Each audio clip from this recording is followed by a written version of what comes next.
नमस्कार।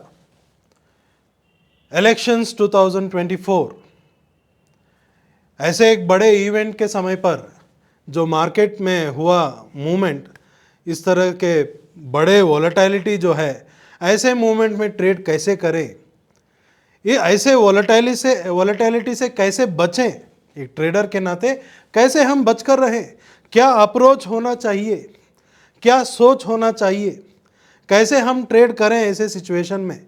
ऐसे सवाल बहुत सारे ट्रेडर्स ने मुझे पूछा है, तो इसीलिए आज इस पर एक क्लैरिटी देने के लिए आज ये वीडियो में कर रहा हूँ।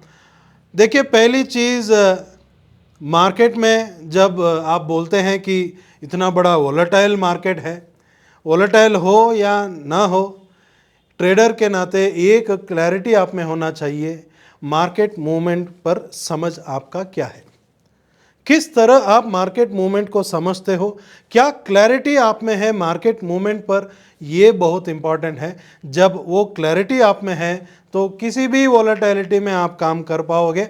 ये नहीं, इससे भी बड़ा वॉलेटिलिटी अगर मार्केट में देखने को मिला तब भी आप ट्रेड कर पाएंगे, और वो भी क्लैरिटी के साथ। पर इस सिचुएशन को ठीक से समझाने के लिए आज मैं निफ्टी का एक एग्जांपल लेता हूँ। ये जून 4 जो इवेंट था, इस दिन जो मूवमेंट हुआ मार्केट में, इस मूवमेंट में किस तरह से लोग ट्रेड कर सकते थे, specially dynamic traders, dynamic members ऐसे मार्केट सिचुएशन में कैसे ट्रेड किया होगा, और डायनामिक लाए हो या डायनामिक सिस्टम, इन दोनों ने इस सिचुएशन में हमें कैसे गाइड किया, इसके बारे में हम अभी देखेंगे। देखिए, मैं ये डायनामिक लाइव और डायनामिक सिस्टम जब मैं खुद यूज़ करना शुरू किया, वहाँ से लेकर आज तक कुछ सालों से मैं एक चीज़ कहते आ रहा हूँ सभी ट्रेडर्स को कि जब भी मार्केट में कोई मेजर मूवमेंट होता है, मेजर मूवमेंट होने से पहले ही उसका प्रिपरेशन होता है।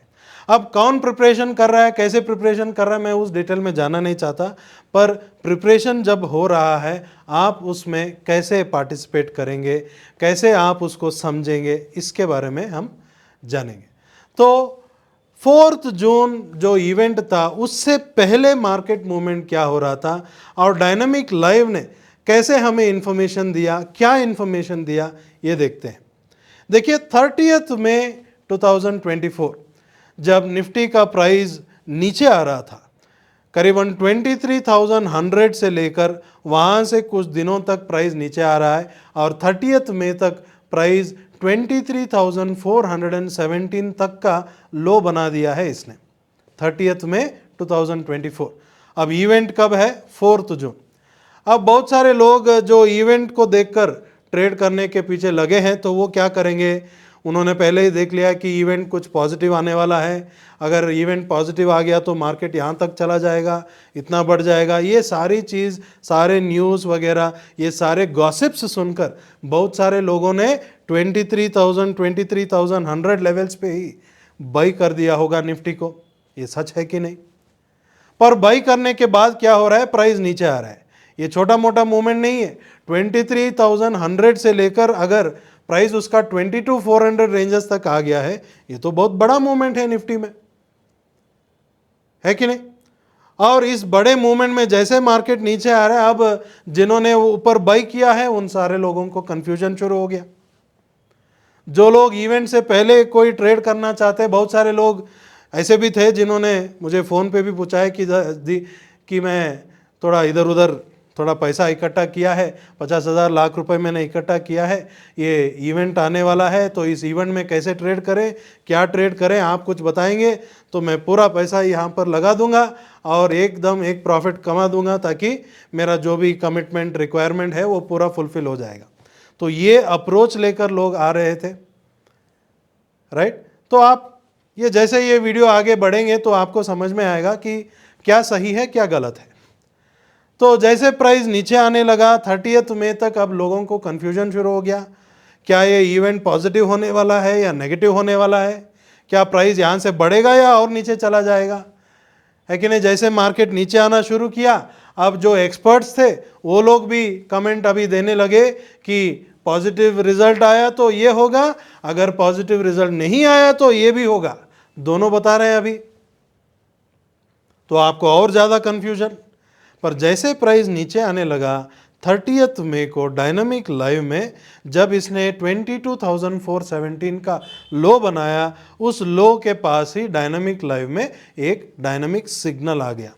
अब इस सिग्नल का मतलब है कि प्राइस यहां से रिवर्स हो सकता है, तैयार हो जाइए। अब डायनामिक ट्रेडर्स का एक और आदत है कि भाई मार्केट खुलने से पहले ही लोग प्रिपेयर करके बैठते हैं। डायनामिक मेंबर्स का एक बहुत बड़ा प्रैक्टिस है। तो इस प्रैक्टिस में, इस प्रिपरेशन में डायनामिक मेंबर्स को 2-3 दिन पहले से ही पता है कि अगर निफ्टी का प्राइस नीचे आना शुरू करेगा, नीचे आते वक्त 22,384 या 390 के आसपास तक अगर प्राइस नीचे आ गया, वहां से ये रिवर्स होने का चांसेस ज़्यादा है। ये 1-2 दिन पहले से ही इन लोगों को पता है। तो जैसे ये प्रिपेयर करके बैठे हैं, वैसे ही प्राइस नीचे आया, 22,417 तक आया और डायनामिक लाइव में सिग्नल आ गया कि प्राइस यहां से रिवर्स हो सकता है। तो क्या करेंगे, जिन्होंने पहले शॉर्ट पोजीशन लेके बैठे हैं वो सारे लोग यहां पर प्रॉफिट सिक्योर करेंगे। प्रॉफिट सिक्योर करने के साथ साथ अभी बाई करने के लिए तैयार होकर बैठेंगे। अब 31 में जो फ्राइडे है, तो वहां पर क्या हुआ, मार्केट गैप अप ओपन हुआ, मतलब निफ्टी का प्राइस गैप अप ओपन हुआ, करीबन 80 पॉइंट्स गैप अप ओपन हुआ। 22,488 प्रीवियस डे का क्लोज था, वहां से 22,572 तक ओपन होकर वहां से 22,653 तक ये आगे बढ़ा। अब इतना आगे बढ़ते देखकर बहुत सारे लोग अब जाकर फिर से खरीदेंगे इसको, क्योंकि उनको पता है इवेंट तो नेक्स्ट वीक ट्यूसडे को है, ये वीकेंड है और इवेंट से पहले मार्केट बढ़ रहा है, शायद यहीं से बढ़ने वाला है, तो खरीद लेंगे लोग। पर खरीदने के बाद क्या हुआ, 22,653 से लेकर वापस प्राइस नीचे आना शुरू हो गया। तो कहां तक नीचे आया, 22,465 तक। उसी दिन 200 पॉइंट करीबन ये प्राइस इसका नीचे आया है। तो जिन्होंने भी सुबह सुबह खरीदा है उन सभी लोगों का स्टॉप लॉस ट्रिगर होते आ गया होगा एक के बाद एक, है कि नहीं।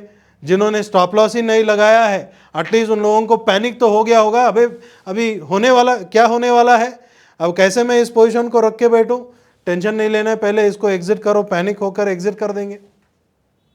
पर जैसे प्राइस नीचे आया, 22,465 लो बनाते वक्त डायनामिक लाइव में ID3 में नीचे एक सिग्नल दिया, इसको हम जिगजैग बाई सिग्नल कहते हैं। अब ये जिगजैग सिग्नल का मतलब यह है कि प्राइस यहां से फिर से रिवर्स होने वाला है। और इस जिगजैग बाई सिग्नल पर खरीदने के लिए एडिशनल क्लैरिटी हमें यह है कि प्रीवियस डे नीचे एक डायनामिक सिग्नल आया था, तो डायनामिक सिग्नल बहुत स्ट्रांग है। और उसके साथ साथ हम अगर निफ्टी का ओवरऑल मार्केट मूवमेंट देखें, नीचे इसी डायनामिक लाइव में डेली लॉन्ग ट्रेंड और वीकली लॉन्ग ट्रेंड जो है ये दोनों लॉन्ग होल्ड बता रहे हैं, मतलब इसका लॉन्ग टर्म ट्रेंड जो है ये अप ट्रेंड में है। अप ट्रेंड मार्केट में अगर हमें बाइंग अपॉर्चुनिटी बॉटम लेवल पे मिल रहा है तो ये तो बहुत बढ़िया अपॉर्चुनिटी है। ये डायनामिक मेंबर्स जानते हैं, तो ये क्या करेंगे, इस जगह पर बाई करेंगे। बाई करने के बाद उसी दिन प्राइस थोड़ा आगे बढ़ा और 22,530 के आसपास मार्केट क्लोज हुआ। क्लोज होने के बाद क्या हुआ, 3 जून प्राइस इसी निफ्टी का सीधा 23,300 के आसपास खुला, मतलब 800 पॉइंट्स गैप अप हुआ। अब 800 पॉइंट्स गैप अप क्यों हुआ, किसी से पूछिए, लोग बोलेंगे ये एग्जिट पोल्स आया, एग्जिट पोल्स में इवेंट से पहले ये एग्जिट पोल आता है और इसमें बहुत पॉजिटिव रिजल्ट दिखा रहा है, मार्केट तो यहाँ से बढ़ने वाला है, ठीक है। तो लोग क्या करेंगे, अभी एग्जिट पोल भी आ गया, मार्केट भी 800 पॉइंट गैप अप खुल गया है, सब के सब आकर यहाँ पर खरीदेंगे। आप बिलीव नहीं करोगे, बहुत सारे लोग जो स्टॉक मार्केट में इससे पहले नहीं थे, अब फ्रेश नए डीमैट अकाउंट, ट्रेडिंग अकाउंट खोलकर, नया फ्रेश कैपिटल लगाकर अब जाकर इस दिन बाई करने के लिए तैयार होकर बैठे हैं। देखिए क्यों, उनको इवेंट पर भरोसा ज़्यादा है। इवेंट अगर पॉजिटिव आ गया तो ये मार्केट बढ़ने वाला है, अगर मार्केट बढ़ गया तो मैं तो यहाँ पर ज़बरदस्त प्रॉफिट कमाने के लिए आया हूँ और मैं भी इधर उधर पैसा अरेंज करके आ गया हूँ, अब मुझे कमाना ही है। ये एक स्ट्रांग माइंडसेट के साथ लोग आ चुके हैं और 3 जून मार्केट 800 पॉइंट गैप अप खुलते ही लोग यहां पर खरीदना शुरू कर लेंगे। पर डायनामिक ट्रेडर ने क्या किया, गैप अप होने से पहले उन्होंने खरीदा था। अब 800 पॉइंट गैप अप होगा बोलकर डायनामिक ट्रेडर को पता नहीं था। एग्जिट पोल्स आएगा, एग्जिट पोल पॉजिटिव आएगा, इसके वजह से मार्केट गैप अप खुलेगा, ऐसे भी डायनामिक मेंबर्स ने सोचा नहीं होगा, क्योंकि डायनामिक मेंबर्स मार्केट को प्रेडिक्ट नहीं करते, मार्केट को एनालाइज नहीं करते। जो डायनामिक लाइव डायनामिक सिस्टम में जो इंफॉर्मेशन दे रहा है उस इंफॉर्मेशन के हिसाब से वो लोग ट्रेड करेंगे, बिना कोई एक्सपेक्टेशन के, बिना कोई एनालिसिस के, सिंपली फॉलो, मतलब आंख बंद करके उसको फॉलो करेंगे। हाँ, उसको फॉलो कैसे करना है उसके लिए पहले ट्रेनिंग लेकर बैठेंगे ट्रेड करने के लिए। तो 3 जून ऐसे हुआ, 800 पॉइंट गैप अप हुआ, लोग यहां पर खरीदना शुरू कर लिया। पर 23,338 के आसपास मार्केट खुलकर वहां से थोड़ा नीचे आना शुरू हुआ। 23,120 130 तक आ गया प्राइस। आते ही करीबन 9:55 सुबह डायनामिक लाइव में इंट्रा वीक इसका जो एक्शन इंफॉर्मेशन है यहां पर साफ साफ लिखा हुआ आया, buy signal wait and buy. अब इसका मतलब क्या है? Buy signal wait and buy का मतलब यह है कि डायनामिक लाइव आपको साफ साफ बता रहा है कि भाई बाई सिग्नल तो आया है यहां पर यहां पर बाई मत करो, थोड़ा इंतजार करो, इससे बेटर प्राइस आपको मिलेगा, थोड़ा इंतजार कीजिए, यहां पर बाई मत कीजिए। तो जो लोग डायनामिक लाइव को स्ट्रिक्टली फॉलो कर रहे हैं, रिलीजियसली जिसको जो लोग फॉलो कर रहे हैं, वो क्या करेंगे, यहां पर बाई नहीं करेंगे। देखिए, नॉर्मल ट्रेडर और एक डायनामिक ट्रेडर में डिफरेंस देखिए। Normal trader news, information, rumours, gossips उसके हिसाब से ट्रेड ले रहा है। डायनामिक ट्रेडर यहां जो इंफॉर्मेशन आ रहा है उस इंफॉर्मेशन के हिसाब से ट्रेड अवॉइड कर रहा है। देखिए डिफरेंस। अगर जैसे लोग बोल रहे हैं कि ये पॉजिटिव रिजल्ट है, मार्केट यहां से बढ़ेगा, बढ़ने दीजिए। Buy signal wait and buy बोला, आपने डायनामिक ट्रेडर ने ट्रेड नहीं किया, अगर प्राइस यहां से और आगे बढ़ गया तो इसी डायनामिक लाइव में वो एक्शन इंफॉर्मेशन चेंज होगा, by signal by long act now बोलकर लिखा हुआ आएगा, तब जाकर खरीदेंगे डायनामिक ट्रेडर्स। हाँ, जब वो बाई लॉन्ग एक्ट नाउ बोलेगा तब तक थोड़ा प्राइस बढ़ चुका होगा, कोई प्रॉब्लम नहीं। पर जब उस जगह पर आप बाई करेंगे तब क्लैरिटी के साथ बाई करेंगे ना। यहां पर बाई करने के लिए यहां पर तो क्लैरिटी नहीं है, वो सिस्टम खुद आपको बोल रहा है बाई मत करो। और ऊपर से डायनामिक ट्रेडर्स को ट्रेनिंग में एक और चीज भी हमने बताया होगा कि जब भी ये buy signal wait and buy कहता है तब आप वहां से जो भी सेलिंग अपॉर्चुनिटी मिलेगा, सेलिंग अपॉर्चुनिटीज को प्रेफरेंस दीजिए, ये ट्रेनिंग में हम कहते हैं। पर उसी दिन क्या हुआ, प्राइस थोड़ा ऊपर नीचे किया, उसी दिन सेलिंग अपॉर्चुनिटी नहीं मिला और मार्केट को क्लोज होने से पहले 23,338 से लेकर 23,062 तक का लो बनाया उसने, वहां से लेकर वापस 23,260 तक प्राइस बढ़ा मार्केट क्लोज होने से पहले। अब जैसे क्लोज होने से पहले शार्प बढ़ रहा है, इसको देखकर बहुत सारे लोग फिर से खरीदना शुरू कर लिया होगा लोगों ने, क्योंकि अगले दिन तो इवेंट है, इवेंट के दिन सुबह सुबह गैप अप खुल गया तो हमें तो वो मिस नहीं करना है, खरीदो खरीदो खरीदो। तो अगले दिन क्या हुआ, मार्केट खुलने से पहले लोग ट्रेडिंग कैसे करें, कहाँ पर क्या करें, खरीदना है या बेचना है, क्या किस रेट पर क्या करना है, इस प्रिपरेशन को छोड़कर टीवी चैनल पर लगे रहेंगे, टीवी चैनल ऑन करके बैठे रहेंगे, कौन एक्सपर्ट क्या कर रहा है, कह रहा है, क्या रिजल्ट आ रहा है, काउंटिंग क्या हो रहा है, ये क्या हो रहा है, एनालिसिस क्या है, तो इसके पीछे लगे हैं। अब इसके पीछे लगे हैं तो वहां पर तो पूरा कंफ्यूजन सिचुएशन है। अब इस कंफ्यूजन सिचुएशन के बाद देखते देखते देखते मार्केट खुल गया। मार्केट खुलते ही 400 पॉइंट गैप डाउन हो गया मार्केट निफ्टी का। अब तो पूरा पैनिक, जिन्होंने भी प्रीवियस डे खरीदा है सबके सब पैनिक, क्या करेंगे, सबके सब बेचना शुरू करेंगे।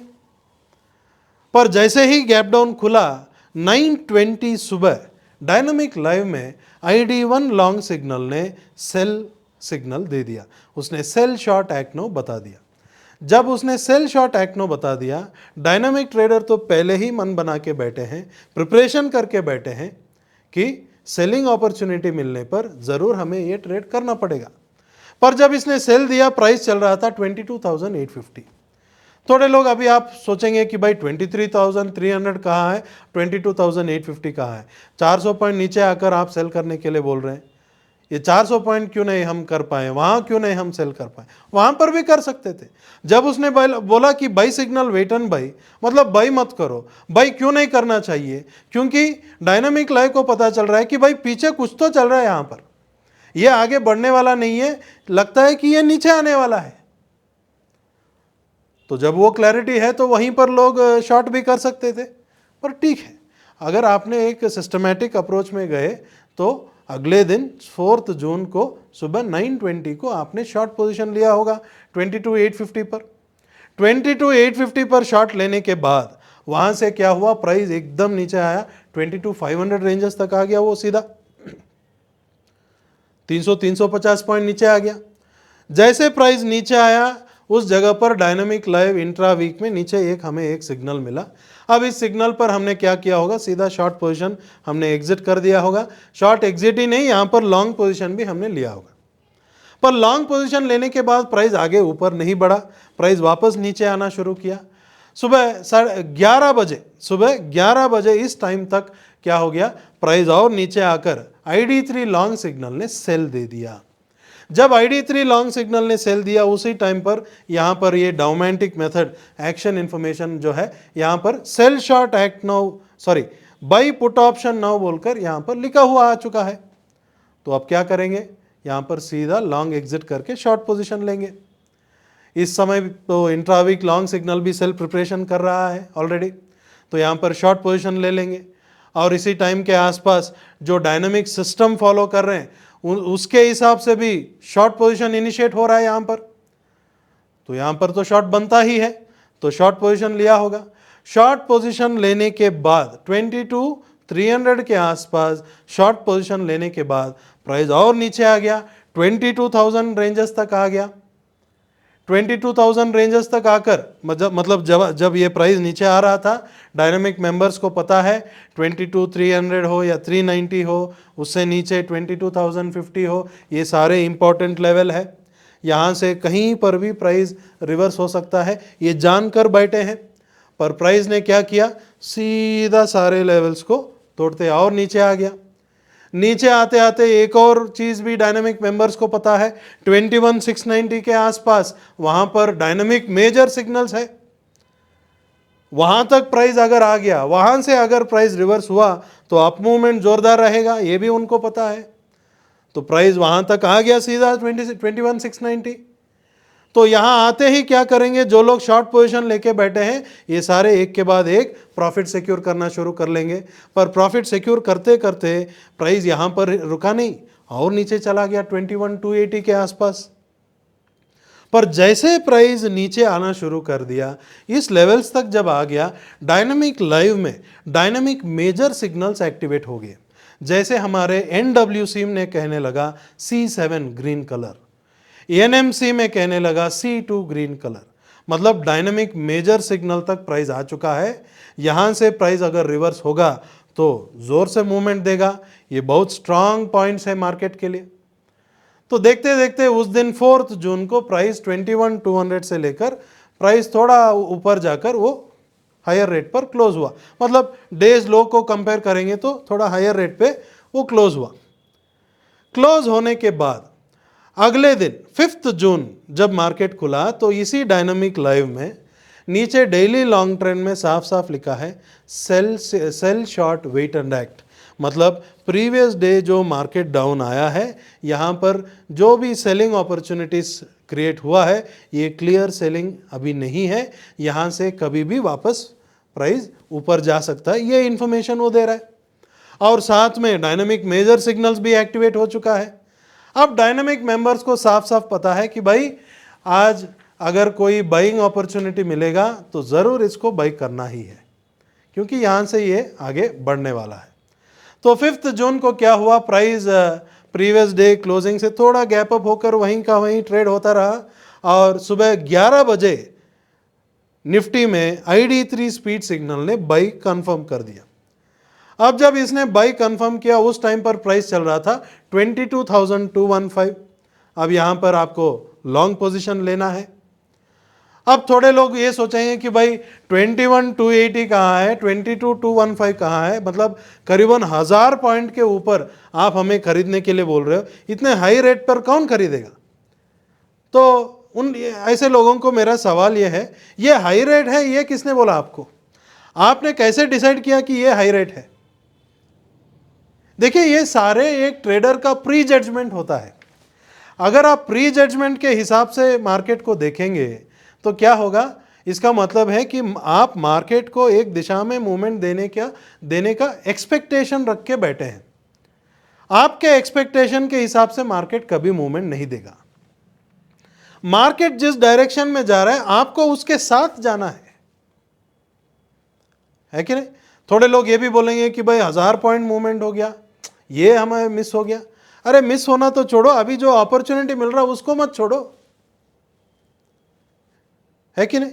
अगर आपको बॉटम लेवल पर ही शॉर्ट एग्जिट करके लॉन्ग लेना था, उसके लिए आपके पास कितना क्लैरिटी है?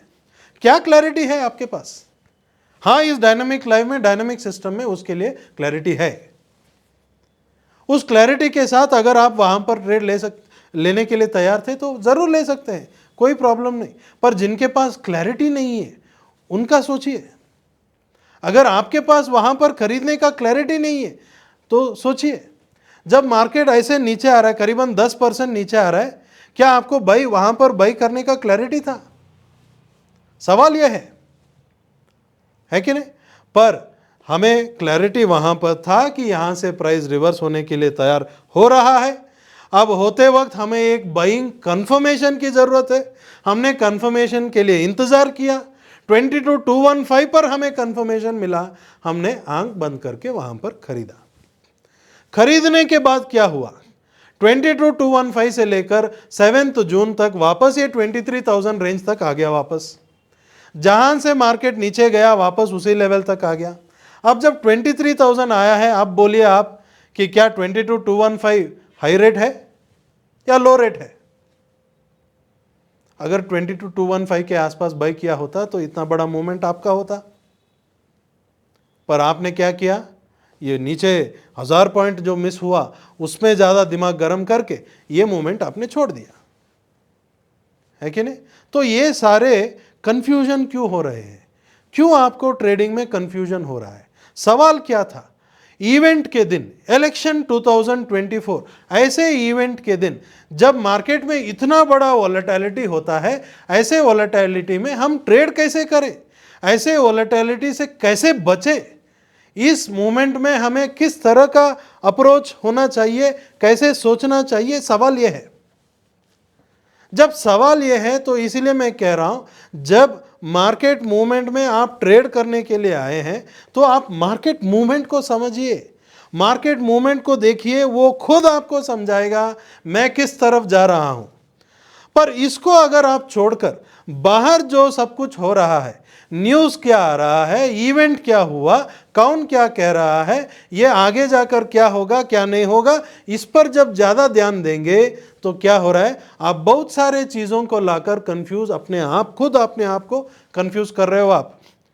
और जब ट्रेडिंग में कंफ्यूजन में बैठे हैं तो पहली चीज़ जान लीजिए कि ट्रेडिंग मत करो। कंफ्यूजन है तो ट्रेडिंग मत करो, छोड़ दो। ऐसे दिन में आप ट्रेडिंग किया तो क्या, नहीं किया तो क्या, छोड़ दो। अभी आप बोलेंगे अरे भाई इतना बड़ा मूवमेंट छोड़ देंगे तो आप तो और क्या ट्रेडिंग करेंगे?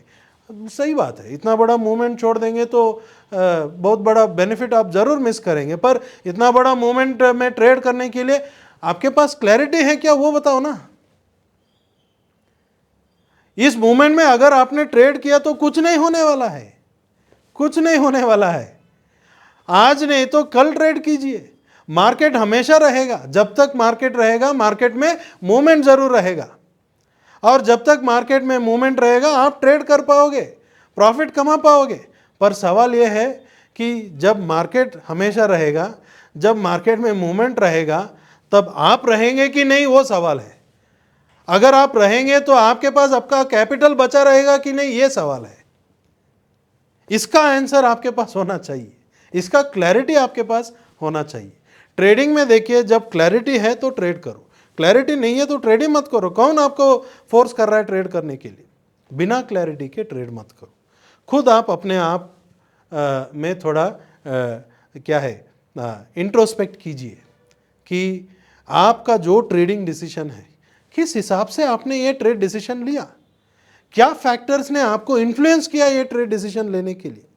अगर कोई एक्सटर्नल फैक्टर्स आपको इन्फ्लुएंस कर रहा है तो ये क्लैरिटी नहीं है, ये क्लैरिटी नहीं है। आप किसी इंफॉर्मेशन के ऊपर डिपेंड करके आप ट्रेड कर रहे हैं। जब मार्केट मूवमेंट को आपने समझ लिया तो किसी और की ज़रूरत नहीं है, मार्केट को फॉलो करते जा सकते हैं। ये है क्लैरिटी, ये होना चाहिए आपका अप्रोच। और इसी के साथ साथ एक और चीज़ ये भी है कि इतना बड़ा मूवमेंट हुआ और जून 4 ये मार्केट मूवमेंट, ये इवेंट के दिन इतने बड़े मूवमेंट होने के बाद उसके बाद जो आर्टिकल्स निकले, अगले दिन जो आर्टिकल्स निकले मीडिया में, तो एक आर्टिकल मैंने ऐसे देखा कि जहाँ पर लिखा है इन्वेस्टर्स वेल्थ, मतलब 40 लाख करोड़ रुपए इन्वेस्टर्स का वेल्थ वाइप आउट हो गया उस एक दिन में इंट्राडे ट्रेड में। ऐसे एक आर्टिकल मैंने देखा। अब देखिए, ये आर्टिकल देखते ही पता नहीं लोग कैसे इसको समझते हैं। मैं ज़रूर मानता हूँ जो ट्रेडर है, जिन्होंने 4 जून को ट्रेड किया, अगर सच में उनका नुकसान अगर हुआ है तो वो नुकसान होने के बाद ऐसे आर्टिकल पढ़ेंगे तो उनको लगेगा सच में यहाँ पर कुछ तो गड़बड़ हुआ है, कुछ तो गड़बड़ हुआ है, इस गड़बड़ के वजह से मेरा नुकसान हुआ है। देखिए रीजनिंग कैसे ढूंढ रहे हैं। मतलब जो लोग ट्रेडर्स हमेशा जब लोग नुकसान करते हैं तो हमेशा ढूंढते हैं कि भाई ब्लेम किस पे डालें, किस पे मैं ब्लेम डालूं। ये गलत बात है। आपने क्या सही किया, आपने क्या गलत किया, पहले उसको देखिए ना। और दूसरी चीज, जो लोग बिगिनर है, जो लोग स्टॉक मार्केट में आना चाहते थे, ऐसे न्यूज़ आर्टिकल पढ़ेंगे तो आप क्या सोचेंगे, अरे भाई ये तो डेंजरस काम है, ये स्टॉक मार्केट, इसमें मुझे नहीं जाना, इसमें मुझे नहीं जाना। तो आपका पूरा व्यू बदल गया। अभी आप सोच में पड़ गए हो कि स्टॉक मार्केट में आना है कि नहीं।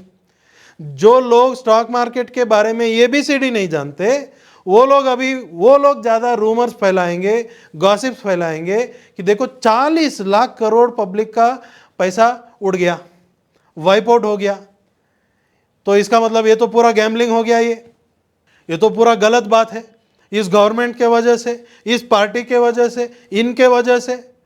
देखिए क्या क्या रीजंस ढूंढते रहते हैं। पहली चीज, उस आर्टिकल को तो ठीक से पढ़ो। वो आर्टिकल में क्या लिखा है? इन्वेस्टर का वेल्थ जो है 40 lakh crore rupees worth wealth उसका वाइप आउट हुआ है। मेरा सवाल है कि इन्वेस्टर का वेल्थ वाइप आउट कैसे होगा? इन्वेस्टर कौन है? इन्वेस्टर क्या करता है, क्या आप जानते हो? इन्वेस्टर्स वो होता है जो किसी स्टॉक में अपना पैसा इन्वेस्ट करके लॉन्ग टर्म के लिए इन्वेस्ट करता है, शायद 6 महीने, 1 साल, 2 साल, 3 साल, 5 साल, 10 साल। तो उसने एक क्लैरिटी के साथ मन बनाकर कि मैं इस स्टॉक में जो इन्वेस्टमेंट कर रहा हूं, मैं इस लॉन्ग ड्यूरेशन तक इन्वेस्टमेंट करके बैठना चाहता हूं, ये सोचकर उसने इन्वेस्ट किया होगा। हाँ, अगर किसी ने इवेंट से पहले जाकर इन्वेस्ट किया तो वो तो गड़बड़ में जाएगा उसका ट्रेडिंग, वो छोड़िए। पर जो बहुत सारे ट्रेडर्स ऐसे नहीं है, बहुत सारे इन्वेस्टर्स ऐसे नहीं है। बहुत सारे इन्वेस्टर्स बहुत महीनों पहले, सालों पहले उन्होंने खरीदा होगा स्टॉक्स को। हाँ, जब मार्केट डाउन आया उसका इन्वेस्टमेंट वैल्यू जो है वो वैल्यू कम हुआ होगा, पर उस वैल्यू में उसने 1 साल पहले अगर खरीदा है, खरीदने के बाद मार्केट इतना बड़ा है तो वो ऑलरेडी प्रॉफिट में है, इतना बड़ा प्रॉफिट में है। और अगर मार्केट एक दिन में 10% इतना नीचे आया है तो उसका प्रॉफिट थोड़ा कम हुआ होगा, उसका लॉस किधर हुआ? और दूसरी चीज, उसका लॉस तो तभी होगा जब वो जो स्टॉक खरीदा है उसको जब वो बेचेगा तभी तो लॉस होगा। आपको कैसे पता कि सारे के सारे इन्वेस्टर ने बेच दिया उसी दिन, जिसके हिसाब से आप बोल रहे हो कि 40 लाख करोड़ वाइप आउट हो गया मार्केट में?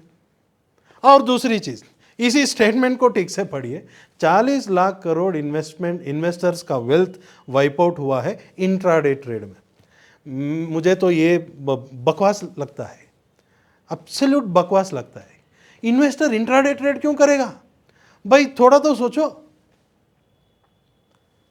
तो लोग अगर ऐसे चीज़ों में पढ़ेंगे, ऐसे चीज़ों को पढ़ेंगे, देखेंगे, इन चीज़ों को बिलीव करके, या इस इन्फॉर्मेशन के हिसाब से अगर आप ट्रेड करने के लिए आओगे, ऐसे इन्फॉर्मेशन के हिसाब से आप ट्रेड डिसीजन लेंगे, तो मैं कह रहा हूँ मतलब आपका ट्रेडिंग तो पूरा गड़बड़ हो जाएगा, बहुत मुश्किल हो जाएगा आपके लिए ट्रेडिंग। ये सारे डिस्ट्रैक्शन है, ये कोई क्लैरिटी नहीं है इस इंफॉर्मेशन में, कंप्लीट कंफ्यूजन है। आपको तो ट्रेडिंग में पैसे कमाने के लिए एक ही चीज चाहिए, और वो है क्लैरिटी। कहां पर खरीदना है, कहां पर बेचना है, कहां पर ट्रेड करना है, कहां पर ट्रेड नहीं करना है, ये क्लैरिटी आप में होना चाहिए। पर ये सारी चीज तो आपको कंफ्यूजन दे रहा है, तो क्यों लेना है आपको कंफ्यूजन? जब आपको समझ में, आज अगर ये वीडियो देखकर सारे व्यूअर्स को आज प्रॉपरली समझ में आया है कि ये सारे एक्सटर्नल चीज़ जो है, ये इंफॉर्मेशन जो है, न्यूज़ जो है, इवेंट जो है, ये सारे कंफ्यूजन ही क्रिएट करते हैं, तो एटलीस्ट आज से आप डिसीजन बना लीजिए कि कल से आप जब ट्रेड करेंगे इन सारे चीज़ों पर ध्यान नहीं देना चाहिए। और दूसरी चीज़, हाँ ज़रूर एक दिक्कत आपको ऐसे मोमेंट में होगा जब आप कोई सोचकर ये आएंगे कि भाई देखो, मैं इस इवेंट के लिए थोड़ा पैसा अरेंज करके आया हूँ, इस इवेंट में मुझे पता है बड़ा मोमेंट होने वाला है, सभी लोग बोल रहे हैं कि बड़ा मोमेंट होने वाला है, मुझे कोई ट्रेड लेकर इमीडिएट मुझे एक बड़ा प्रॉफिट कमाना है। तो आपने क्या किया, ऐसे इवेंट के समय पर पूरा पैसा लाकर आपने ट्रेड में लगा दिया। अब आपको तो हार्ट अटैक जरूर आएगा। प्रॉफिट आएगा कि नहीं आएगा वो तो दूर की बात है, आपको पहली चीज हार्ट अटैक आएगा। ये तो आपका अप्रोच ही गलत है। देखिए गलतियां कहां कहां होता है, ठीक है। सब मार्केट मूवमेंट अभी होने के बाद अगर आपको लगता है ये एक बहुत कॉम्प्लिकेटेड मार्केट मूवमेंट है, तो कॉम्प्लिकेटेड तो आपके लिए है क्योंकि आपके पास क्लैरिटी नहीं है, क्योंकि आपने क्लैरिटी मार्केट मूवमेंट में नहीं देखा, आपने क्लैरिटी बाहर जो इंफॉर्मेशन है उसके हिसाब से आपने वहां पर आपने क्लैरिटी ढूंढा। पर जो ट्रेडर, जैसे कोई डायनामिक ट्रेडर की तरह जो सिर्फ मार्केट मूवमेंट को देख के ट्रेड कर रहा है, स्पेशली जो डायनामिक लाइफ डायनामिक सिस्टम में जो इंफॉर्मेशन मिल रहा है उसके हिसाब से जो ट्रेड ले रहा है, वो तो कंप्लीट क्लैरिटी में ट्रेड कर रहा है। वो तो बाहर जो हो रहा है उसको कोई देखता भी नहीं। ऐसे लोग ट्रेडिंग में प्रॉफिट कमाएंगे, ऐसे लोग ट्रेडिंग में लॉन्ग रन इस बिजनेस में रहेंगे और पैसे कमाते रहेंगे।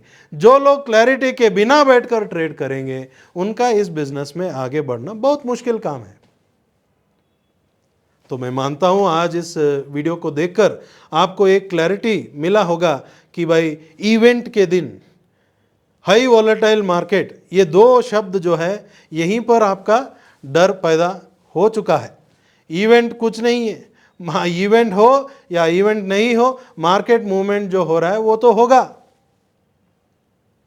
मार्केट मूवमेंट जो हो रहा है वो तो होने वाला ही है। तो मार्केट मूवमेंट को समझेंगे, उसके साथ हम चल सकते हैं। अगर मार्केट मूवमेंट को मैंने नहीं समझा, मुझे पूरा क्लैरिटी नहीं है, तो ट्रेड मत करो ना।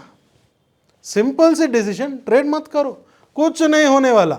वो दिन जो मूवमेंट हुआ, अगर उस मूवमेंट को आपने मिस कर दिया, आप चाहिए तो जाकर चेक करके देखिए। इवेंट से पहले दिन 3 जून जो मार्केट में मूवमेंट हुआ, 4 जून जो मार्केट में मूवमेंट हुआ, 5 जून जो मार्केट में मूवमेंट हुआ, आप चाहिए तो ऑप्शंस में जाकर देखिए। 3 जून जब मार्केट ऊपर बढ़ा, कितना परसेंटेज रिटर्न्स मिला? मतलब अगर आपने 31 मई को ही एंट्री लिया होगा और 3 जून जब 800 पॉइंट्स गैप अप खुला, कितना परसेंटेज प्रॉफिट मिला ऑप्शंस में?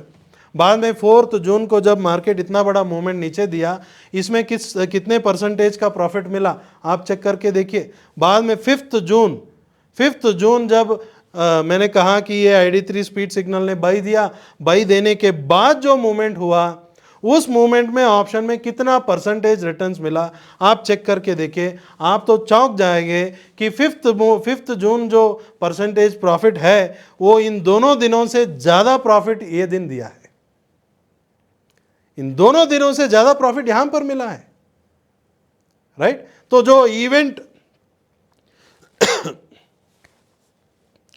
तो जो लोग इवेंट से मोहब्बत करके यहाँ पर आ गए हैं बैठ के ट्रेड करने के लिए, उनको क्या मिला? जो लोग क्लैरिटी के साथ मार्केट में सिर्फ ट्रेड करते जा रहे हैं, इवेंट हो या ना हो, वो लोग हमेशा कंटिन्यूस प्रॉफिट करते जाएंगे।